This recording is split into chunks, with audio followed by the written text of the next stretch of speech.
పౌలు రోమీయులకు రాసినటువంటి పత్రిక 12వ అధ్యాయము 9-21 వచనము వరకు. పౌలు రోమీయులకు రాసినటువంటి పత్రిక 12వ అధ్యాయము 9వ వచనం నుంచి 21వ వచనం వరకు అందరము కలిసి చదువుదాం. మీ ప్రేమ నిష్కపటమైనదై ఉండవలెను. చెడ్డ దానిని అసహించుకొని మంచి దానిని హత్తుకొని ఉండుడి. సహోదర ప్రేమ విషయంలో ఒకనియందొకడు అనురాగము గలవారై, ఘనత విషయంలో ఒకనినొకడు గొప్పగా ఎంచుకొనుడి. ఆసక్తి విషయంలో మాంద్యులు కాక, ఆత్మయందు తీవ్రత గలవారై ప్రభువును సేవించుడి. నిరీక్షణ గలవారై సంతోషించుచు, శ్రమయందు ఓర్పు గలవారై, ప్రార్థనయందు పట్టుదల కలిగి ఉండుడి. పరిశుద్ధుల అవసరములలో పాలు పొందుచు శ్రద్ధగా ఆతిథ్యము ఇచ్చుచుండుడి. మిమ్మును హింసించు వారిని దీవించుడి, దీవించుడు గాని శపించవద్దు. సంతోషించు వారితో సంతోషించుడి, ఏడ్చు వారితో ఏడుడి. ఒకనితోనొకడు మనస్సు కలిసి ఉండుడి. హెచ్చువాటి యందు మనస్సుంచక తగ్గువాటి యందు ఆసక్తులై ఉండుడి. మీకు మీరే బుద్ధిమంతులమని అనుకొనవద్దు. కీడుకు ప్రతి కీడెవనికిని చేయవద్దు. మనుషులందరి దృష్టికి యోగ్యమైన వాటిని గూర్చి ఆలోచన కలిగి ఉండుడి. శక్యమైతే మీ చేతనైనంత మట్టుకు సమస్త మనుషులతో సమాధానముగా ఉండుడి. ప్రియులారా, మీకు మీరే పగ తీర్చుకొనక దేవుని ఉగ్రతకు చోటియ్యుడి. పగ తీర్చుట పని నేను ప్రతిఫలమునిత్తును అని ప్రభువు చెప్పుచున్నాడని రాయబడి ఉన్నది. కాబట్టి నీ శత్రువు ఆకలిగొని ఉంటే అతనికి భోజనము పెట్టుము, దప్పిగొని ఉంటే దాహమిమ్ము. అలాగు చేయవటం వలన అతని తల మీద నిప్పులు.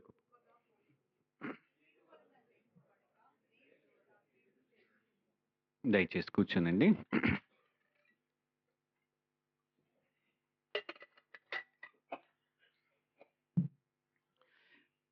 మనం ధ్యానించుకుంటున్నటువంటి అంశము ఏ అంశము? నిష్కపటమైన ప్రేమ. ఆ నిష్కపటమైనటువంటి ప్రేమ ఎవరి మీద వ్యక్తపరిచే ప్రేమ గురించి మనం మాట్లాడుకుంటా ఉన్నాము? దేవుని పట్ల, సంఘస్థుల పట్ల, మన ఫ్రెండ్స్ పట్ల, మన శత్రువుల పట్ల.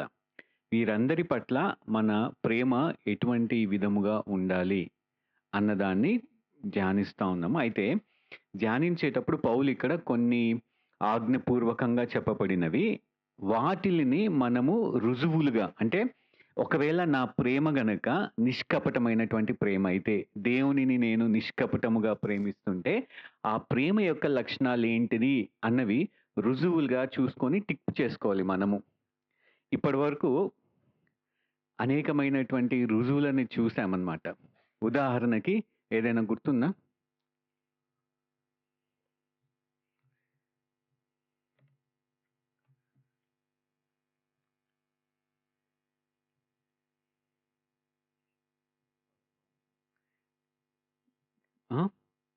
ఏదైనా ఒక రుజువు ఇప్పటిదాకా చదివినటువంటి అంశాలలో, ధ్యానించినటువంటి అంశాలలో.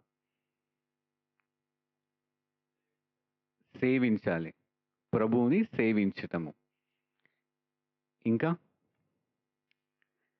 సేవించడంలో తీవ్రత అనేది ధ్యానించాం కదా, ఆసక్తి.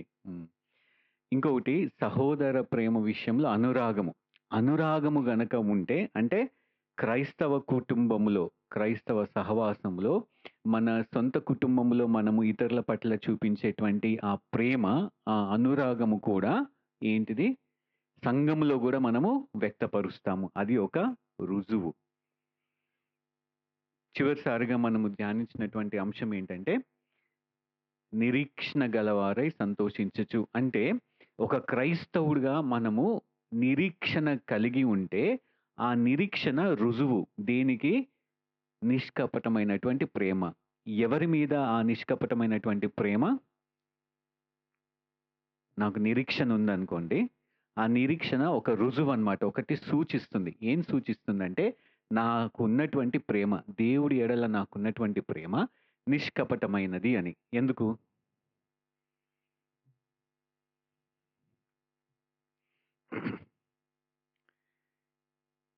ఈరోజు మీరు ఆన్సర్ చెప్తా ఉండాలి, నేను అడుగుతూనే ఉంటాను. సరే. తిరిగి ఒకసారి మనల్ని మనొకసారి మళ్ళీ జ్ఞాపకం చేసుకుందాం. నిరీక్షణ అంటే ఏంటి? గమనించారా? లాస్ట్ టైం మనము ఈ లోకములో ఉన్నటువంటి వ్యక్తులు నిరీక్షణ కలిగి ఉంటారు. ఆ నిరీక్షణకి ఒక క్రైస్తవుడు కలిగినటువంటి నిరీక్షణకి వ్యత్యాసము ఆలోచించాము. షిఫాలి వర్మ గుర్తుందా? బీహార్ ఎన్నికలు గుర్తున్నాయా? గుర్తొస్తున్నాయా? మళ్ళా గుర్తు చేస్తాను. షిఫాలి వర్మ వరల్డ్ కప్‌కి సెలెక్ట్ అవ్వలేదు. మొన్న వరల్డ్ కప్ జరిగింది గదా! Women's world cup. వరల్డ్ కప్‌కి సెలెక్ట్ అవ్వలేదు. అయితే ఈ ఓపెనింగ్ డాలీ చెప్పాడు. ఆన్సర్ చెప్పాడు ఆమె పేరు. ప్రతీక. ఆమె గాయం చెందడం వల్ల వరల్డ్ కప్ ఫైనల్స్‌లో ఈమెని తీసుకున్నారన్నమాట. ఈమెకి అవకాశం దొరికింది. అయితే ఆ సమయంలో అవకాశం దొరకనప్పుడు ఆమె నిరుత్సాహపడలేదు, బాధపడలేదు. ఇప్పుడు కాకపోతే భవిష్యత్తులో నాకెప్పుడో ఒకసారి అవకాశం వస్తది అని వేచి ఉన్నది. భవిష్యత్తులో మంచి జరుగుద్ది నాకు అని ఆలోచన కలిగి డిసప్పాయింట్ అవ్వకుండా, నిరుత్సాహపడకుండా ఆశ పెట్టుకొని ఉన్నది. అది నిరీక్షణ. కరెక్టే గదా! కాంగ్రెస్, ఆర్‌జేడీ బీహార్ ఎన్నికల్లో ఓడిపోయిన తర్వాత ఏమన్నారంటే, మేము ఇప్పుడు ఓడిపోయినా సరే ప్రజల్లో నాడి మేము గమనించాము. వచ్చే ఎన్నికల్లో మేము గెలవచ్చే అవకాశాలు ఎక్కువున్నాయి గాబట్టి మేమిప్పుడేం బాధపడము. ఇంకా ఎక్కువగా ప్రయత్నిస్తాము. అది గూడా నిరీక్షణ. ఆ నిరీక్షణకి, ఈ లోకంలో మనుష్యులు కలిగి ఉన్నటువంటి నిరీక్షణకి, క్రైస్తవుడు కలిగి ఉన్నటువంటి నిరీక్షణకి తేడా ఏంటిది అనన్నప్పుడు జోసెఫ్ ఏం జెప్పాడంటే, క్రైస్తవ నిరీక్షణలో దేనికోసమైతే వేచి ఉంటున్నామో అది ఖచ్చితంగా జరుగుద్ది. ఈ లోకంలో వీళ్ళు ఏదైతే నిరీక్షణ కలిగి ఉన్నారో వాళ్ళది ఒక మంచి ఆలోచన. భవిష్యత్తులో నాకు మేలు జరుగుద్ది అనే ఆశతోటి జీవించటం. జరగొచ్చు, జరగకపోవచ్చు. క్రైస్తవుడికి ఉన్నటువంటి నిరీక్షణ ఖచ్చితంగా జరుగుద్ది. అయితే దేని గురించి ఎదురు చూస్తా ఉన్నాము, దేనికోసం నిరీక్షణ కలిగి ఉంటా ఉన్నాము అన్నది ప్రాముఖ్యము. ఎవరి కోసం నిరీక్షిస్తున్నాము? యేసుక్రీస్తు ప్రభువారు ఖచ్చితంగా వస్తాడు. మన నిరీక్షణకి ఆధారము క్రీస్తు. ఆయన మనకి ఏమి చేయబోతున్నాడో అది నిరీక్షణ కోసం మనము ఎదురు చూడడము. ఏం చేస్తాడు క్రీస్తు నా కోసము? పాపభరితమైనటువంటి ఈ శరీరాన్ని మహిమ శరీరముగా మారుస్తాడు. అంతేకాదు, ఈ ఒక ఏమంటారు, అన్ని అవయవాలు బాగులేకపోయినా మెదడు మాత్రము పనిచేస్తున్నా సరే, ఆ మెదడులో ఏం చేస్తా ఉంటామంటే దేవుడికి వ్యతిరేకంగా ఆలోచనలు చేస్తా ఉంటాం. ఆ పోరాటం మనం కలిగి ఉంటామని ఆలోచించాం గదా! మనకు ఆ స్ట్రగుల్ ఉంటది. ఆ స్ట్రగుల్ నుంచి మనల్ని ఎవరు విడుదల చేస్తారు? మహిమ శరీరము పొందుకున్నప్పుడు నూతన హృదయము, మనస్సు కూడా పొందుకుంటాము. పాపపు ప్రస్తావనే ఉండదు. దానికోసం మనము నిరీక్షిస్తా ఉన్నాము. ఈ లోకంలో అన్యాయం జరగొచ్చు. మనల్ని మోసం చేయొచ్చు అందరూ. కానీ యేసుక్రీస్తు ప్రభువారు వచ్చినప్పుడు తన రాజ్యములో ఆయన కోసం ఎదురు చూసినప్పుడు మనకేం జరుగుతుంది? తనతో పాటు ఏల్తాం మనము. ఇక్కడున్నటువంటి అన్యాయము, ఇక్కడ మనల్ని దూషించిన వారు, అవన్నీ కూడా ఒకానొక దినములో అవేమీ ఉండవు. సమస్తము నుంచి మనకి విడుదల. ఇది నిరీక్షణ. క్రైస్తవుడు కలిగి ఉండేటువంటి నిరీక్షణ. అందుకుగాను మనము సంతోషిస్తూ క్రైస్తవుడుగా ఉంటాము. ఇది శాశ్వతము కాదు. రాబోయేది శాశ్వతము, నిత్యత్వము. ఈ నిరీక్షణ అనేది బాగా గుర్తుపెట్టుకోవాలి. విశ్వాసమే కాదు, నిరీక్షణ. మన దృష్టి ఎక్కడ ఉంటుంది? క్రీస్తు రాబోతున్నాడు, క్రీస్తు ఏం చేయబోతున్నాడు అన్నది మన మనసులో దినదినము ఉండాలి. ఒక రోజు 2 రోజులు కాదు. ఉద్యోగం లేనప్పుడు, అనారోగ్యంగా ఉన్నప్పుడు నాకు ఉద్యోగం వస్తదిలే, ఆరోగ్యం బాగవుతుందిలే అని విశ్వాసంతో నిరీక్షించి వేచి ఉండడం కాదు. దానికంటే గొప్ప నిరీక్షణ క్రీస్తు కోసము ఎదురు చూడడము. అది ఆ ప్రేమని వ్యక్తపరుస్తది. ఎందుకు ఈ మాట చెప్తా ఉన్నాను అనంటే, చాలా సార్లు మనము క్రైస్తవులుగా ఒక వ్యక్తి జీవించి మరణించిన తర్వాత ప్రాముఖ్యంగా ఒక వచనాన్ని అయితే అందరూ గుర్తు చేసుకుంటారు. ఏ వచనం చెప్పండి? మీరు ఆన్సర్ చెప్పాలి. ఒక్కసారి తీసి చదవండి ఎవరైనా ఆ మాట.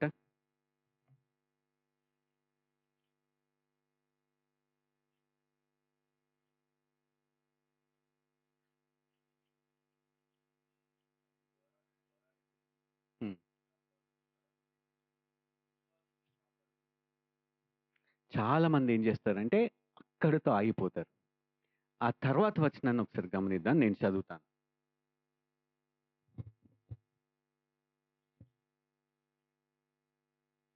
రెండవ తిమోతి కదా, 2 తిమోతి 4వ అధ్యాయం. ఇక మీదట నా కొరకు నీతి కిరీటం ఉంచబడి ఉన్నది.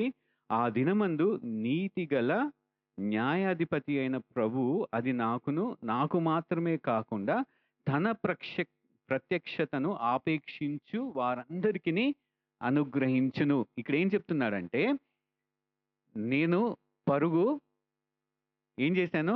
ముగించాను. ఇప్పుడు నాకు నెక్స్ట్ ఏంటిది? నాకు నీతి కిరీటము. నాకొక్కడికేనా నీతి కిరీటము?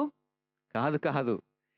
ఆయన రాకడ కోసం ఎవరైతే ఆపేక్షిస్తున్నారో, అంటే ఆయన రాకడ కోసం ఎవరైతే వేచి ఉంటున్నారో, ఆ ప్రేమ ఉంటేనే ఆ ఆపేక్షణ, ఆ వేచి ఉండడం అనేది జరుగుద్ది.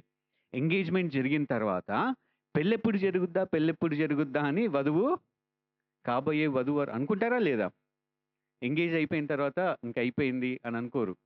ఎప్పుడు పెళ్ళి? ఆ దినము కోసము వేచి ఉంటా ఉంటారు. ఎంత సంతోషకరమైంది. అలాంటిదే క్రైస్తవుడిగా నేనిప్పుడు ఏమన్నాను? నేనేమయ్యాను? ప్రభువుకి ఎంగేజ్‌మెంట్ చేయబడ్డాను. పెళ్ళెప్పుడు? సంఘాన్ని పెళ్లి చేసుకుంటాడా లేదా దేవుడు? క్రీస్తు. దాని కోసము వేచి ఉండడము. అది నిరీక్షణ.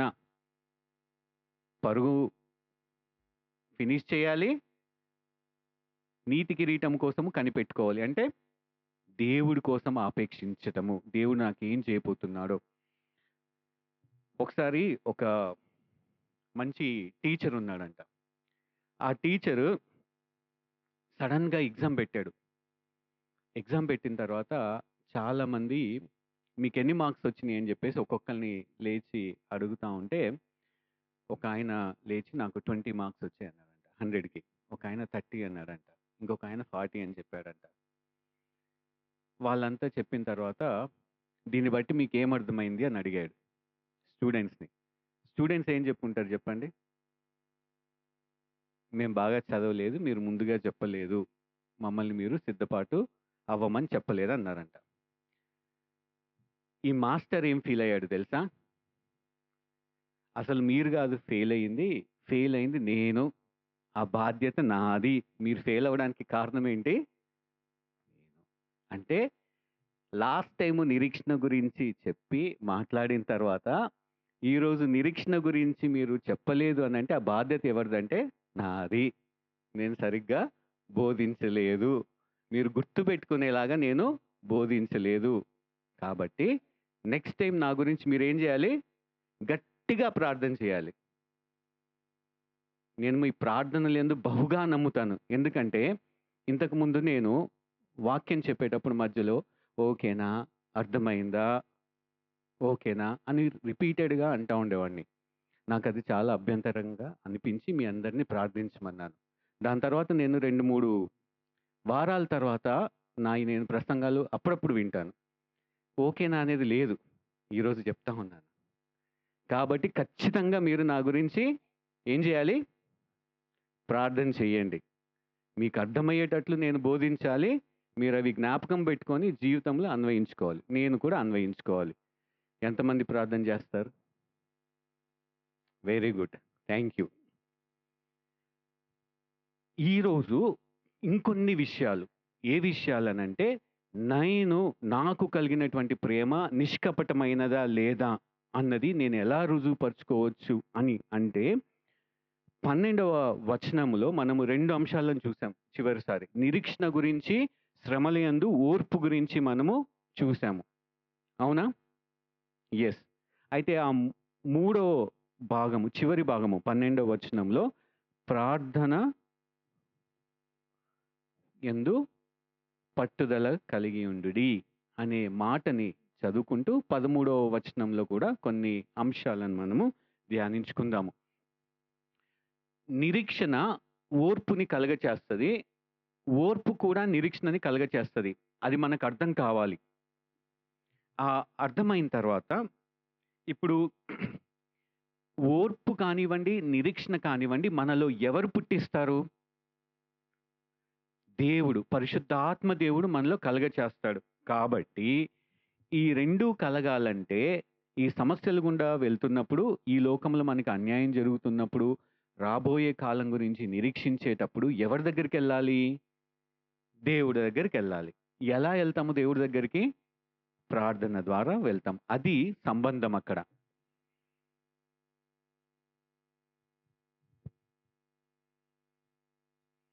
ఈ ప్రార్థన యందు పట్టుదల అంటే ఏంటి? ప్రార్థన యందు పట్టుదల అంటే నాకెన్నో ఫిర్యాదులు. క్రైస్తవుడిగా ఏంటి? ఎన్నో సమస్యలు.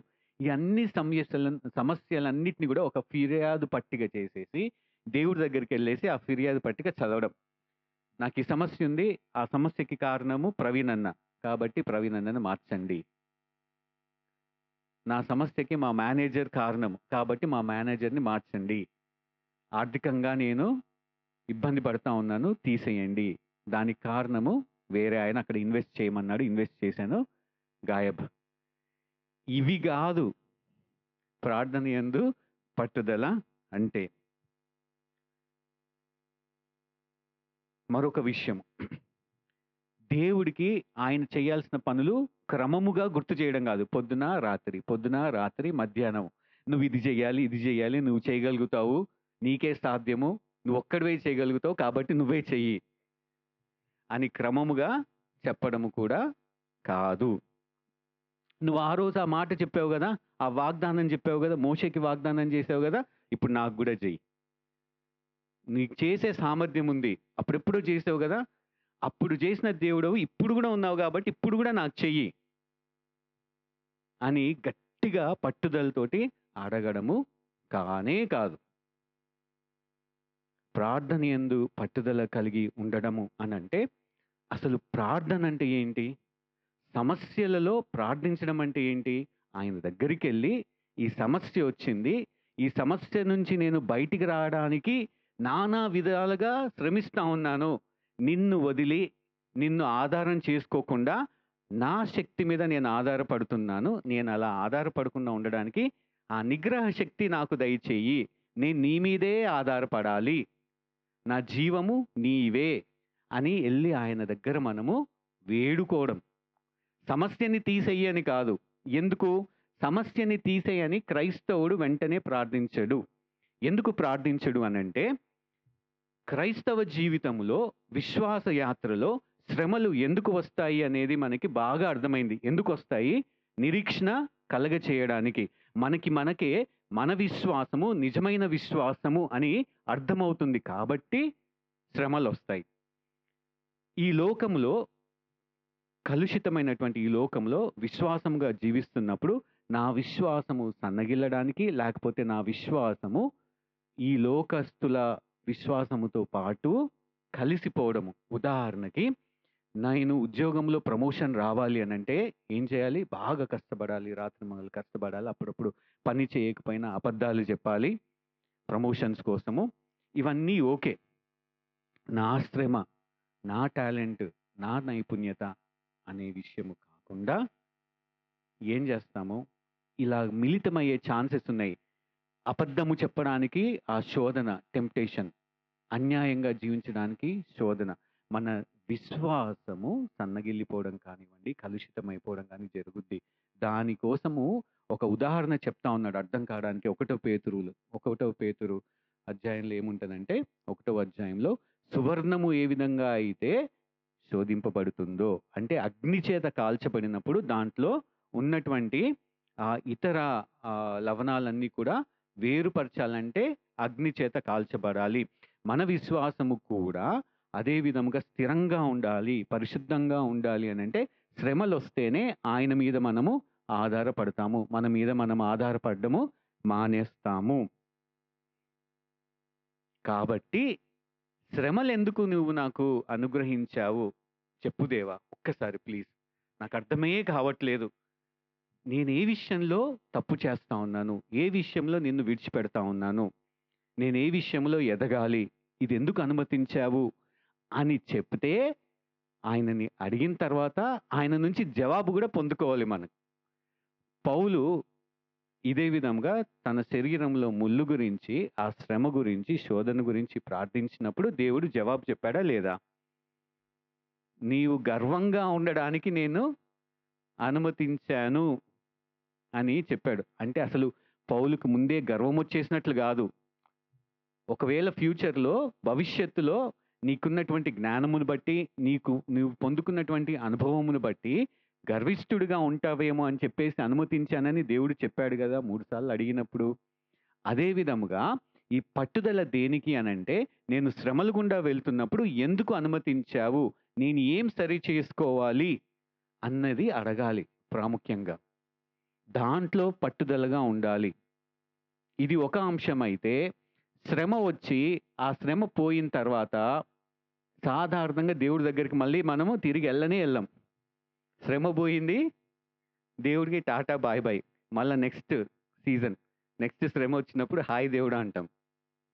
అవునా కాదా? నేను ఒక ఉదాహరణ చెప్తాను, దయచేసి ఏమనుకోకండి. గాస్పల్ ప్రోగ్రామ్ మనం కండక్ట్ చేయడానికి, దేవుడి మీద ఆధారపడడానికి పొద్దున, సాయంకాలము ప్రేయర్ చేశామా? గాస్పల్ ప్రోగ్రామ్‌కి ముందు బలంగా, గట్టిగా చేశామా? క్రమంగా చేశాం కదా! గాస్పల్ ప్రోగ్రామ్ అయిన తర్వాత ఒక థాంక్స్ చెప్పుకుంటాం. దాని తర్వాత రోజు కలిసి ప్రేయర్ చేశామా?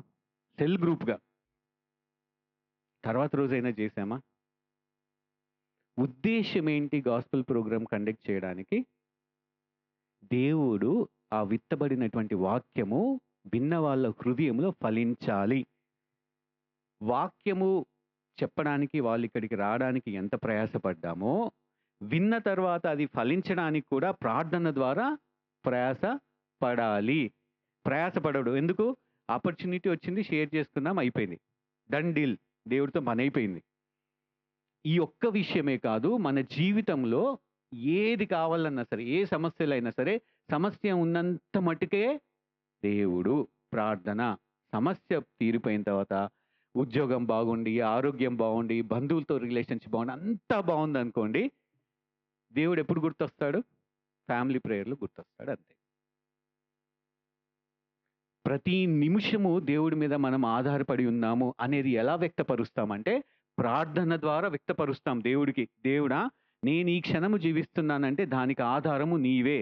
ఒక క్రైస్తవుడుగా ఆత్మీయ జీవితంలో జీవిస్తున్నానంటే దానికి ఇంధనము ప్రార్థన. మనిషి జీవించడానికి శ్వాస ఎంత ప్రాముఖ్యమో, ఒక క్రైస్తవుడిగా జీవించడానికి ప్రార్థన అంత అవసరము. ఇంకా పట్టుదల గురించి ఒక మాట చెప్తాను. 10 సంవత్సరాలు ఒక విషయమై బాగా ఉదయము, సాయంకాలము క్రమము తప్పకుండా ప్రార్థించి ఉంటాం. ఒక అంశం గురించి, అంటే ఉద్యోగం కోసమో, ఆరోగ్యం కోసమో ఏదో ఒకటి. ఆ 10 సంవత్సరాల తర్వాత ప్రార్థనకి జవాబు లేదు. 10 సంవత్సరాల తర్వాత ప్రార్థనకి జవాబు లేదు. జవాబు లేదు అని తెలిసిన తర్వాత మన మనస్థితి ఎలా ఉంటుంది చెప్పండి? దేవా, ఇన్ని 10 సంవత్సరాలు నమ్మకంగా ప్రార్థించాను గదా! జవాబు ఇయ్యలేదేంటి అని కొంతైనా నిరుత్సాహం ఉంటదా లేదా? ఎంతమందికి నిరుత్సాహం ఉంటది? ఎంతమందికి సంతోషం ఉంటది? సంతోషం ఉంటే ఎందుకు సంతోషమో చెప్పండి?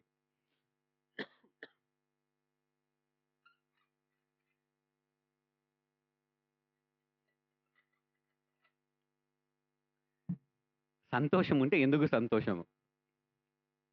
నేనైతే ఖచ్చితంగా కొన్ని సార్లు అనుభవించాను ఇటువంటి సంతోషం. ఆ! మనకి ఆశీర్వాదము కరము కాకపోతే దేవుడు అనుగ్రహించలేదు. ఇంకా డేంజరస్ సిట్యుయేషన్‌లో పడకుండా. అసలు ప్రార్థనలో ప్రాముఖ్యమైనది ఏంటిదంటే సంభాషణ సంబంధం. ఈ 10 సంవత్సరాలు ఏం జరుగుద్దంటే, దేవుడితో నేను సంభాషిస్తున్నాను. ఆయన నాతో మాట్లాడుతా ఉన్నాడు. ఆ సంబంధం అనేది బలపడింది. ఇది గొప్పది అన్నిటికంటే. దేవుణ్ణి తెలుసుకోవడము అనుభవపూర్వకంగా. ఆయన మాట్లాడినప్పుడు ఆలకించడము, అది తెలుసుకోవడము, అర్థం చేసుకోవడము ప్రాముఖ్యం. ప్రార్థనలో అడిగి పొందుకున్న దానికంటే, ప్రార్థనలో ఏర్పడినటువంటి ఆ సహవాసము, సంబంధం అనేది క్రైస్తవుడికి ప్రాముఖ్యము. ప్రార్థనలో పొందుకునేది అదే. ఆయననే మనం పొందుకోవడము. అదే గొప్ప విలువైనది. అది పక్కన బెట్టేసి, దృష్టి అంతా వేరే వాటిల మీద ఉంటది. పట్టుదల కలిగి ప్రార్థించడం అంటే, మన దృష్టి ఆయన మీద ఉంచడము నిరంతరము. ఇది పట్టుదల కలిగి ఉండడము. అయితే ఈ పట్టుదల అని దేనికి వాడబడ్డారంటే ఈ మాట మనసుకి చేయాలని అనిపించదంట. అయినా సరే పట్టుదలతోటి చేయడము. అలా ప్రార్థించటము. అన్నీ మనం అనుకున్నట్లు జరుగుతుంటే ప్రార్థన అనేది రాదు. మనసుకి ప్రార్థించాలి, నేను మోకరించాలి, దేవుణ్ణి అడగాలి. ఏం జరగబోతుంది? ఈరోజు నేనేం చేయాలి? నీ చిత్తము నా పట్ల ఏమై ఉంటున్నది? మనం ఏమనుకుంటామంటే అన్నీ సమకూర్చి జరుగుతా ఉంటే, నేను దేవుడి చిత్తంలోనే ఉన్నాను కాబట్టి ఇలా జరుగుతుంది అని అనుకుంటాము. కానీ నిజంగా నేను దేవుడి చిత్తంలో ఉన్నానా లేదా? ఆ నిశ్చయత కోసము ఆయన నాతో మాట్లాడాలి అని దినదినము ఆయనని అడగము. ఆ మనసు రానప్పుడు ఖచ్చితంగా నిర్ణయం తీసుకొని నేను మోకరించి ప్రార్థించాలి. ఎందుకు? నేను వెంటిలేటర్‌కెళ్ళేటువంటి పరిస్థితిలో లేను. ఎమర్జెన్సీ వచ్చినప్పుడే వెంటిలేటర్ గాదు. నాకు శ్వాస ఎప్పుడు గావాలి? దినదినము. నేను పడుకున్నా సరే నాకు శ్వాస కావాలి. క్రైస్తవుడి జీవితంలో ప్రార్థన ఒక శ్వాస వంటిది. ఇంధనము. నిరీక్షణ కలుగచేస్తది. ఓర్పుని కలుగచేస్తది. ఇది పట్టుదల. ఖచ్చితంగా నేను చేయాలి. క్రమము తప్పకుండా. కొంతమంది మిషనరీ జీవితాలను నేను చదివినప్పుడు వాళ్ళేం చెప్తుంటారంటే, ఉదయకాల సమయమున ఖచ్చితంగా వాళ్ళు ప్రార్థనా సమయం ఉండేదంట. ఏం చేసేవాళ్ళు ఆ ప్రార్థనా సమయంలో? మాకున్నటువంటి సమస్యలను తీర్చండి అని కాదు. నీవు చూపించిన కృపని అసలు నేను తట్టుకోలేకపోతా ఉన్నాను. ఇంత కృప నాపై ఎందుకు చూపించావని ఆరాధించడము, కీర్తించడము, ఘనపరచడము. ఓహ్! పలానా సమయంలో నేను ఈ సమస్యలో ఉన్నప్పుడు నీవు నాతో మాట్లాడావు. అందుకు గాను నీకు స్తోత్రము. చాలా సార్లు మేలులు పొందుకున్న తర్వాత అవి తిరిగి గుర్తు చేసుకోం. అవి గుర్తు చేసుకొని గూడా రోజు ఆయన్ని ఆరాధించొచ్చు. అది ప్రార్థన. మనకి మనం గుర్తు చేసుకోవడం. నేను జీవించి ఉన్నాను. ఆ రోజు నేను మేలు పొందాననంటే అది నీ కృప. ఈ 12వ అధ్యాయంలో చెప్పబడినటువంటి ప్రతి మాటకి మూలము ఏ వచనం అంటే మొదటి వచనం. మొదటి వచనం ఏంటి? కాబట్టి సహోదరులారా పరిశుద్ధమును, దేవునికి అనుకూలమునైన సజీవ యాగముగా మీ శరీరములను ఆయనకు సమర్పించుకొనుడి. కాబట్టి అనంటే యాక్చువల్‌గా అక్కడేముంది? Therefore by the mercies of God ఆయన కృపా వాత్సల్యమును బట్టి ఇన్ని మేలులు పొందుకున్నాం గాబట్టి, నేను మళ్ళా తిరిగి ఆయన దగ్గరికెళ్ళి చెప్తా ఉన్నాను. నా జీవితానికి ఆధారము నీవే దేవుడా! నాకు సమస్య ఉన్నా, సమస్య లేకపోయినా, ఆరోగ్యం ఉన్నా, ఆరోగ్యం లేకపోయినా, నా జీవితానికి ఆధారం నీవే. నీ చిత్తమేంటి? నేనేం చేయాలి? ఆ సంభాషణలో ఎదగడము. నేను వెళ్లి ఆయనకి మొరపెట్టుకోవడమే కాదు, ఆ సమయంలో ఆయన తిరిగి నాతో మాట్లాడేంత వరకు వేచి యుండడము. సంబంధంలో ఎదగాలంటే ఇరు పక్షాల వాళ్ళు మాట్లాడుకోవాలి గదా! మౌనంగా ఉంటే సంబంధాల్లో ఎదగం గదా! క్రైస్తవుడిగా ప్రార్థన యందు పట్టుదల కలిగి ఉండడం అంటే, నాకున్నది వెళ్ళబుచ్చుకోవడమే కాదు, నాకు కావాల్సింది ఫిర్యాదుగా తెలియపరచడమే కాదు, అక్కడే కూర్చొని ఆయన నాతో ఏం మాట్లాడుతా ఉన్నాడు, ఈ పరిస్థితుల్లో ఎలా నడుచుకోవాలి నేను, నేనేం చేయాలి అని వేచి ఉండడము ప్రార్థించడం అంటే. అది క్రమముగా మనసు రాకపోయినా ఖచ్చితంగా కూర్చొని ప్రార్థించడం అది పట్టుదల అంటే. సమస్య మనల్ని దేవుడి దగ్గరికి నడిపించదు. సమస్య ఉన్నా లేకపోయినా మనంతటికి మనము ఒక అడుగు వేయడము పట్టుదల. ఎగ్జామ్ ఉన్నా, ఎగ్జామ్ లేకపోయినా సరే పట్టుదల కలిగినటువంటి వ్యక్తి దినదినము క్రమముగా చదువుకుంటాడు.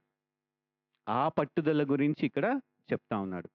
అటువంటి పట్టుదల మనకి ఉన్నట్లయితే అప్పుడు మనం అనుకోవచ్చు. నాకు నీపై ఉన్నటువంటి ప్రేమ నిష్కపటమైనటువంటి ప్రేమ అని.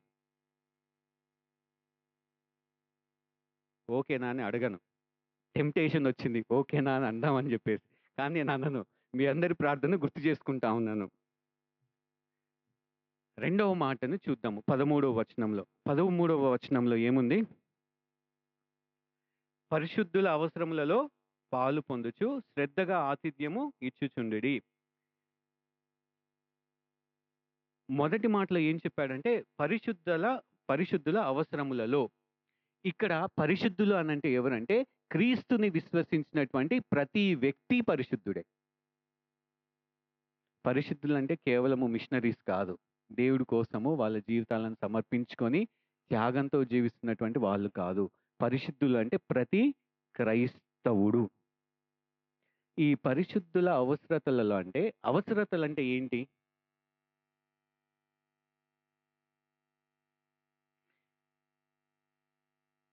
ఇక్కడ అవసరములు అన్న చెప్పబడినటువంటి మాట సాధారణంగా దేనికి ఉపయోగిస్తానంటే భౌతికమైనటువంటి అవసరతలు. భౌతికమైనటువంటి అవసరతలు ఏంటివి మనకి? ఫుడ్, షెల్టర్, క్లోదింగ్, ఇంకా ఎడ్యుకేషన్. ఇప్పుడు ఎడ్యుకేషన్ కూడా అవసరం. మెడిసిన్స్. ఇటువంటి అవసరతలలో ఉన్న వాళ్ళకి వీటిల గురించి ఎవరైతే అవసరంలో ఉన్నారో వాళ్ళకి, అంటే ప్రతి క్రైస్తవుడు వాళ్ళ పరిస్థితులను బట్టి ఆ అవసరం అనేది ఏర్పడుతుంది. వాళ్ళు ఆ నిస్సహాయ స్థితిలో ఉన్నప్పుడు మీరు ఏం చేయమంటున్నాడు ఇక్కడ? పాలు పొందుచు అంటే పాల్గొనండి. నాకు ఈ మాట చదివినప్పుడు అసలు అర్థం కాలేదు.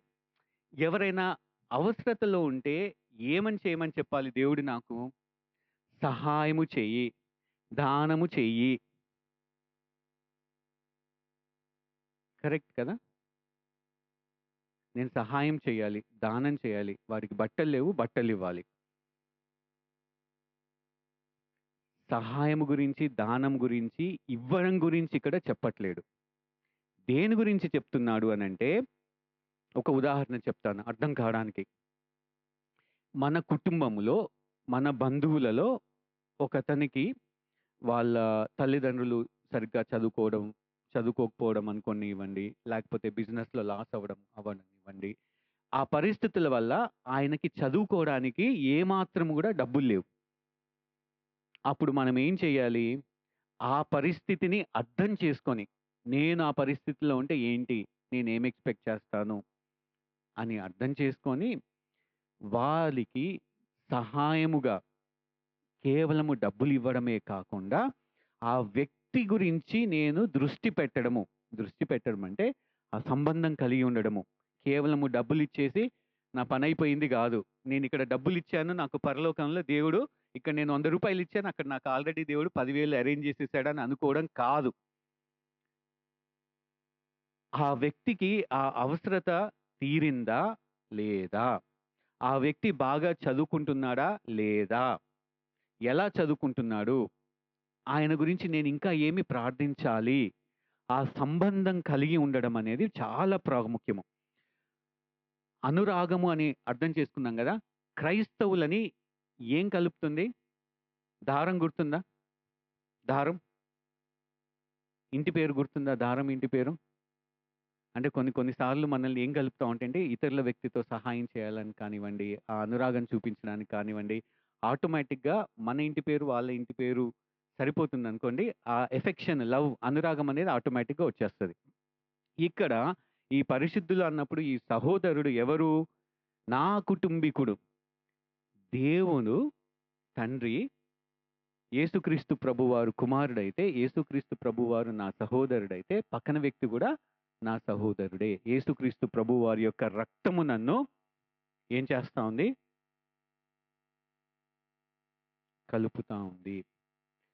అందుకాను ఆ బంధము ఉంది కాబట్టి, ఆ బాధ్యత నా మీద ఉన్నది కాబట్టి, నేను ఆ వ్యక్తికి ఆ అవసరములో సహాయము చేస్తాను. కేవలము సహాయము, డబ్బులివ్వడమే కాదు గానీ, నా వంతు బాధ్యత, నా పాత్ర ఏంటిది అని తెలుసుకొని సహాయము చేయటము. ఈ మాట ఎందుకు చెప్తున్నానంటే చాలా సార్లు బైబిల్‌లో మీరు గనక 1 తిమోతి 6 అధ్యాయము 17-19 ఎవరైనా చదువుతారా గట్టిగా?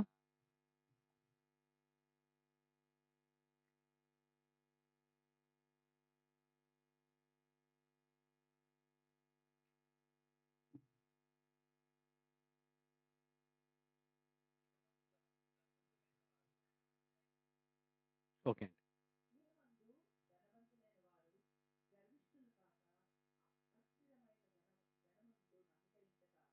సుఖముగా అనుభవించుటకు సమస్తమును మనకు ధారాళముగా దయచేయు దేవుని యందే నమ్మిక ఇంచుడని ఆజ్ఞాపించుము. వారు వాస్తవమైన జీవమును సంపాదించుకుని నిమిత్తము రాబో కాలమునకు మంచి పునాది తమ కొరకు వేసుకొనుచు మేలు చేయువారును సత్క్రియలు అను ధనము గలవారును ఔదార్యము గలవారును తమ ధనములో ఇతరులకు పాలిచ్చువారునై ఉండవలనని వారికి ఆజ్ఞాపించుము. ఈ ధనము ఎందుకు ఇవ్వబడ్డంటే నీ పాత్ర, నీకు కూడా ఒక పాలి భాగం ఉన్నది. ఆ బాధ్యత ఉన్నది కాబట్టి నీవు చెయ్యి. దానము, ధర్మము మంచి జరుగుద్దని కాదు. ఈ మాట ఎందుకు చెప్తున్నాననంటే చాలా సార్లు ముస్లిమ్స్‌ని, హైందవులని నేను చూశాను. వాళ్ళకి తెలియని వాళ్ళకి కూడా దానం చేసేస్తా ఉంటారు, ధర్మం చేస్తా ఉంటారనమాట. వాళ్ళకి మేలు జరుగుద్ది అనేసి. అంతే తప్ప నాకొక బాధ్యత ఉంది. నా పాత్ర దేవుడు నిర్ణయించాడు అనే అంశము వాళ్ళకి తెలియదు. క్రైస్తవులుగా మనకి తెలుసు నా పాత్ర అనేది. ఇంకొక మాట ఇక్కడ ఇవ్వండి, పాలు పంచుకోండి అనంటే మిగిలిపోయినవి, పాతవి ఇవ్వడం కాదు. నేనేదైతే యేసుకుంటానో లేకపోతే నాకు చెందిన దాంట్లోంచి ఇవ్వడము. చాలా సార్లు క్రైస్తవులుగా ఈ క్రిస్మస్ సీజన్‌లో గూడా పాత బట్టలు ఇవ్వడము, చినిగిపోయినయి ఏం గాదులే, పర్లేదులే, స్టిచ్ చేసుకొని యేసుకుంటాడు. ఇది ఇవ్వడమే గొప్ప అనే ఆలోచన ఒక్కొక్కసారి ఆ శోధన క్రైస్తవులుగా మనకొస్తది. అటువంటి ధర్మం గురించి, దానం గురించి చెప్పట్లేడు. శ్రేష్టమైనదే ఇవ్వండి, మీకు చెందిందే ఇవ్వండి. ఉద్దేశ్యము ప్రాముఖ్యం ఇక్కడ. ఏ ఉద్దేశ్యం? అది నా బాధ్యత, నా పాత్ర ఉన్నది. దేవుడు నిర్ణయించాడు. అందుకే దేవుడు నన్ను ఈ స్థితిలో ఉంచాడు. నేను సహాయం చేయాలి. నా కుటుంబీకుడు, నా తమ్ముడు, నా అక్క అన్న సంబంధం కలిగి వాళ్ళ గురించి ప్రార్థిస్తూ భారం కలిగి చేసేటువంటి క్రియని పాలు పంచుకోవడం అనేటువంటి మాటగా చెప్పబడింది.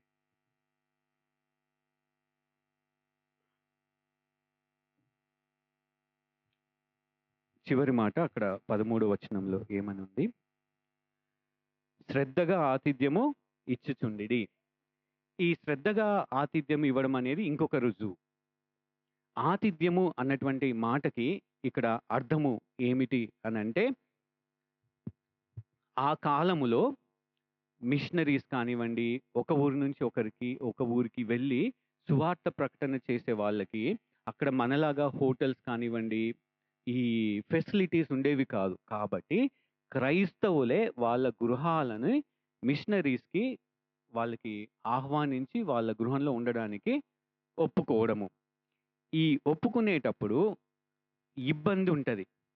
మన ఇంట్లో గనక ఒక కుటుంబము వేరే వాళ్ళు తెలియని అతిథులకు, అపరిచితులకు ఇచ్చామనుకోండి, ఎంత ఇబ్బందికరంగా ఉంటది.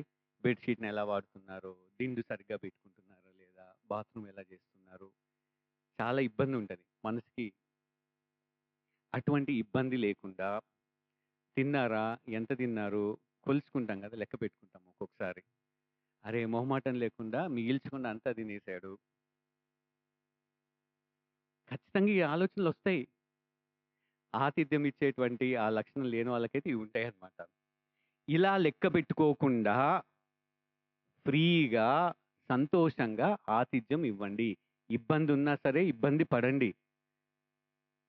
వాళ్ళెళ్ళిపోయిన తర్వాత సర్దుకోండి అనే ఉద్దేశ్యముతోటి ఇక్కడ పౌలు భక్తుడు వాళ్ళకి చెప్తా ఉన్నాడు. వాళ్ళకి ఆశ్రయం ఇచ్చేది ఎవరు? మీరే కదా! మీరే క్రైస్తవులు గదా! మీరే వాళ్ళకి సహోదరులు కదా! కాబట్టి వాళ్ళకి రిస్క్ లేకుండా ఆతిథ్యం ఇవ్వండి. ఇక్కడ ప్రాముఖ్యంగా చెప్పబడినటువంటి మాట ఆతిథ్యం గురించి గాదు గానీ, శ్రద్ధగా ఆతిథ్యం ఇవ్వండి అనేది మనం గమనించాలి.